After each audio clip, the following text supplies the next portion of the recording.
Dimanche 8 septembre 2024, bonjour à tous et merci de suivre le temps d'information sur RTI2. Au sommaire de l'actualité, nous irons participer à la 6e édition du FICAB, le Festival international des arts et cultures du département de Botro qui œuvre à la promotion des valeurs culturelles des peuples baoulés, Glo et Satiklan. Et puis hors de nos frontières aux États-Unis d'Amérique, la campagne présidentielle bat son plein. Donald Trump était ce samedi 7 septembre en campagne dans le Wisconsin, l'un des États clés. Encore merci bien d'être des nôtres sur RTI2, le FICAB, le Festival international des arts et culturels du département de Botro. Il œuvre à la promotion des valeurs culturelles des peuples baoulés, Glo et Satiklan. Son objectif reste le même d'une édition à une autre, promouvoir les valeurs culturelles de Botro. L'édition de Languibonou, 6e, innove avec l'autosuffisance alimentaire du département comme point de mire. Au-delà des valeurs artistiques, cette édition a mis en exergue un maître très peu connu, des plus jeunes mais prisés par le peuple baoulé, la Morelle Noire ou Oufoué Nya. Notre reporter Théodore Zouzou vous invite donc à participer à ce festival et à être au rendez-vous de la 7e édition en août 2025 dans ce téléma. À Ounyanfoutou, village de la sous-préfecture de Languibonou, département de Botro, région de Gbépays, dans le centre du pays. Le son de la musique traditionnelle modernisée est perçu depuis le site du Festival international des arts et cultures du département de Botro, FICAB. Il annonce le début de la fête.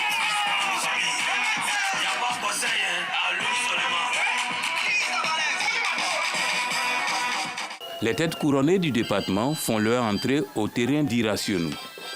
Puis arrivent autorités préfectorales et municipales au rythme de la danse Agios de Bamela.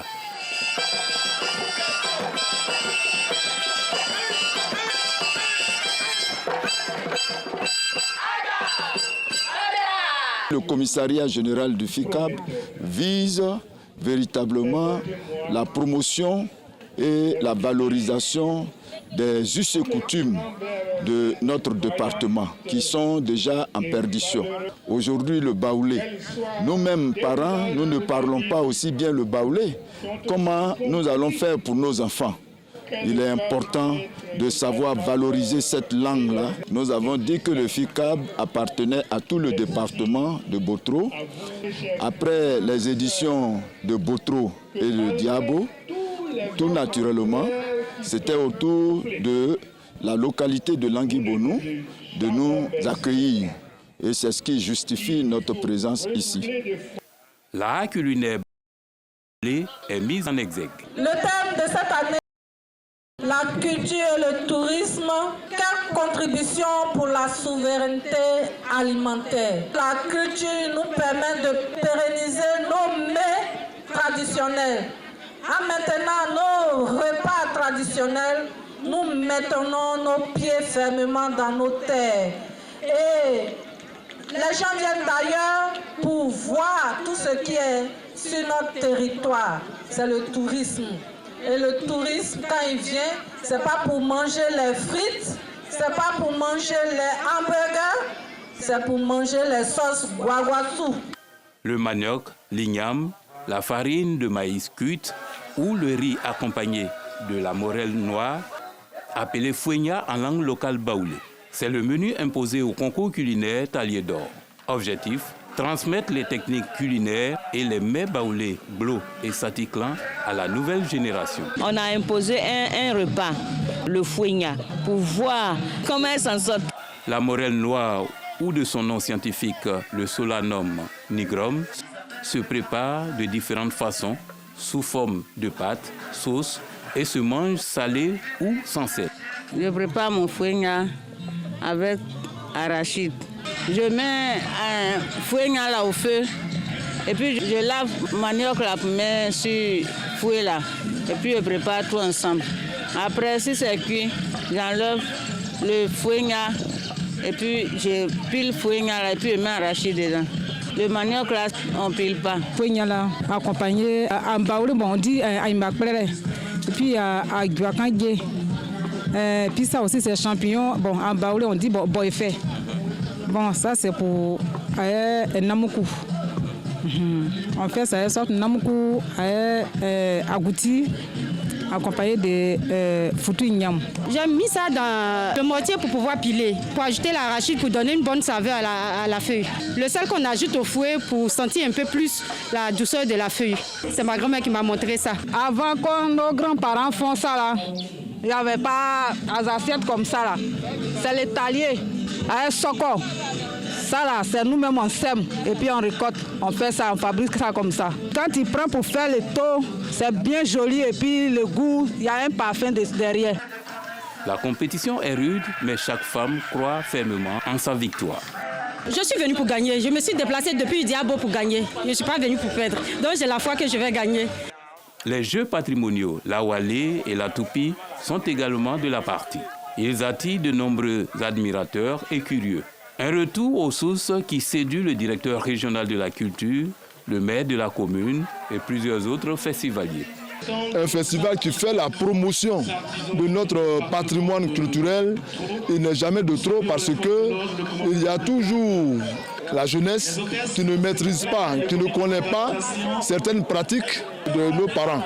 Et donc, ces festivals-là vont jusqu'à exhumer certains éléments de notre patrimoine. Et c'est le cas du FICAB. Il y a beaucoup de jeux, de loisirs que les gens pratiquent ici, mais que les jeunes gens ne connaissent pas aujourd'hui. Nous sommes à l'aise d'être là parce que notre ministère accompagne les promoteurs culturels. La culture fait partie de tout ce que nous vivons dans la vie. À travers ça, tout le monde se connaît, on se côtoie, le vivre ensemble et comment il faut mener des actions de concurrence. Vraiment, je pense que c'est vraiment la cohésion. Pendant ce temps, sous ces bâches, face au podium, des artisans exposent le fruit de leur savoir-faire. Nous faisons la promotion des sacs faits à la main. Le FICAB est une opportunité pour nous de pouvoir se faire connaître.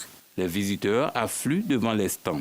Dans chaque localité, il est impérieux de faire des festivals pour que nos cultures, nos valeurs ne meurent pas. Ce festival permet de pérenniser et de montrer aux générations actuelles et futures les potentialités du département. Je suis émerveillée en voyant tout ce qui est fait. Le Festival international des arts et cultures de Botro, une opportunité pour vendeurs et tenanciers de maquis restaurants. À la tombée de la nuit, place à l'expression de la beauté en pays baoulé. Les femmes, les jeunes garçons et les filles rivalisent lors de concours de beauté dénommés respectivement Black Clama, Manflin Clama, Talois Clama. À chaque fois, on dit beauté des femmes, Miss Côte d'Ivoire, là-bas, mais il faut montrer aussi la valeur de l'homme. Avec les parures, ça rend encore plus beau la personne. C'est une manière aussi de mettre le page aussi en valeur. Le FICAB, c'est aussi le lieu pour les stylistes locaux de dévoiler leur talent à travers des défilés de mode. On fait le défilé pour montrer notre savoir et présenter aussi le sac de cacao qui est abandonné après utilisation dans les marchés, dans les entrepôts. Et ça bouche nos canalisations.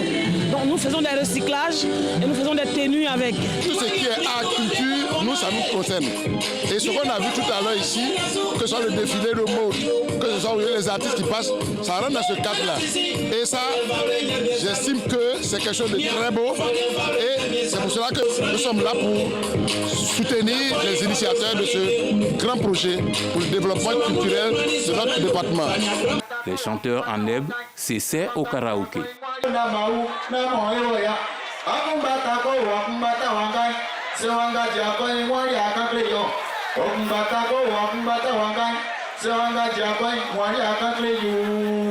C'est une bonne chose. Et ce qui me plaît encore, c'est dans ma localité. Vraiment, je suis vraiment contente. Cette cérémonie peut ramener les trois groupes ethniques baoulés à être ensemble afin d'éviter les conflits. 4 heures du matin, cette phase consacrée aux différents concours prend fin. Le lendemain, la Gosse de Bamela et le Golitama de Benekwasikro font danser les derniers festivaliers.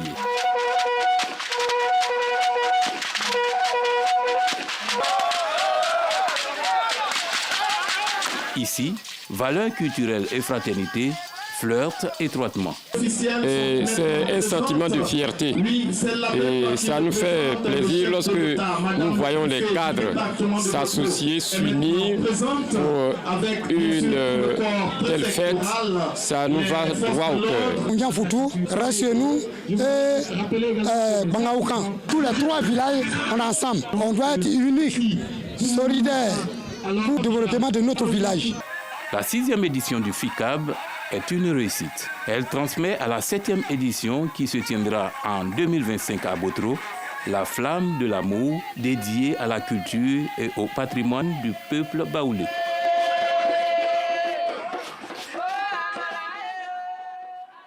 Vive donc la culture ivoirienne. C'est demain, lundi 9 septembre, le grand jour, la rentrée des classes en Côte d'Ivoire. Cette rentrée scolaire, qui est un moment de joie pour certains, représente un moment de douleur, de stress et de tristesse pour certaines familles à faible revenu qui appellent à l'aide au micro d'Aïcha Guiri et Théodore Zozo. Cité Sodessi Zadikessi, dans la commune de Yopougon. À quelques heures de la rentrée scolaire, Roselyne, mère de famille, ne sait plus à quel sein se vouer pour scolariser ses 4 enfants.